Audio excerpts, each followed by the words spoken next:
సిద్దిపేట జిల్లా కొండపాక మండలంలోని మరపడగ శ్రీ విజయదుర్గ సమేత సంతాన మల్లికార్జున స్వామి క్షేత్రంలో ఆంగ్ల నూతన సంవత్సర వేడుకలు ఘనంగా నిర్వహించారు. ఆంగ్ల నూతన సంవత్సరం సందర్భంగా స్వామి అమ్మవార్లకు విశేష ఫలరస పంచామృత అభిషేకాలు, ప్రత్యేక అలంకరణలు చేపట్టినట్లు విజయదుర్గ ఉపాసకులు డాక్టర్ చెప్పాల హరనాథ శర్మ తెలిపారు. ఉదయం నుంచే పెద్ద సంఖ్యలో భక్తులు ఆలయానికి చేరుకొని స్వామి అమ్మవార్లను దర్శించుకొని వాహన పూజలు నిర్వహించుకున్నారు. అనంతరం గ్రామ సర్పంచ్ ఆకారం బాలరాజు, ఆలయ కమిటీ సభ్యులు భక్తుల జయ ధ్వానాల నడుమ అమ్మవారి ఆలయ పూజల సమయ పట్టిక క్యాలెండర్ను ఆవిష్కరించారు. ఈ సందర్భంగా భక్తులందరికీ క్యాలెండర్లు పంపిణీ చేశారు. ఆలయానికి వచ్చే భక్తులకు పూజల వివరాలు, సమయాన్ని తెలియజేయడంలో ఈ క్యాలెండర్ ఎంతో ఉపయోగపడుతుందని వారు తెలిపారు. ఈ కార్యక్రమంలో రాంపల్లి సర్పంచ్ బొమ్మ మల్లయ్య, మరపడగ పంచాయతీ కార్యదర్శి శ్రీకాంత్ గౌడ్తో పాటు పలువురు పాల్గొన్నారు. మర్పడగ క్షేత్రవాసాం భక్తాభీష్టవర ప్రదాం హరిబ్రహ్మాది సంసేవ్యాం జయదుర్గాం నమామ్యాం సర్వదా విజయో భాతి యస్యాః పాద సరోరుహే తాం వందే జయదుర్గాంబాం విశ్వకళ్యాణకారిణీం. సిద్దిపేట జిల్లా కొండపాక మండలం మర్పడగ గ్రామంలో వెలిసి ఉన్నటువంటి శ్రీ విజయదుర్గా సమేత సంతాన మల్లికార్జున స్వామి క్షేత్రానికి సంబంధించినటువంటి నూతన క్యాలెండర్ను ఈరోజు ఆవిష్కరించడం జరిగింది.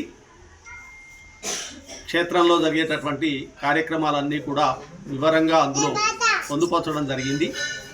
ముఖ్యంగా ప్రతి శుక్రవారం రోజు రాహుకాలంలో రాహుకాల పూజ జరుగుతుంది.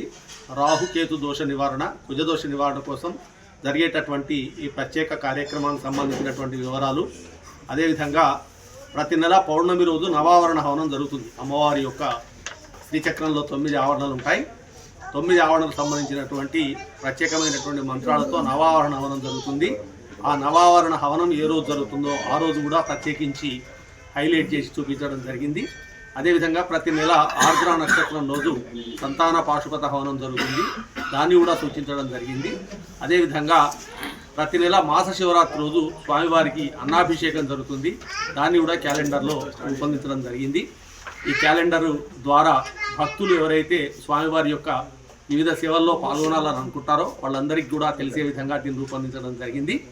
ఈ సంవత్సరం అంతా కూడా అందరికీ శుభాలు కలగాలని చెప్పని సంతాన మల్లికార్జున స్వామి ఆలయంలో, అదేవిధంగా విజయదుర్గా మాత ఆలయంలో ప్రత్యేకమైనటువంటి పూజలు చేయడం జరిగింది.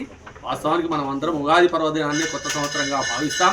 అయినప్పటికీ కూడా వ్యావహారికంగా జనవరి నుంచి కొత్త సంవత్సరం ప్రారంభమవుతుంది కాబట్టి ఆ సందర్భంగా కూడా ఇవాళ విశేషమైనటువంటి సంఖ్యలో అమ్మవారిని దర్శించుకున్నారు, స్వామివారిని దర్శిస్తున్నారు.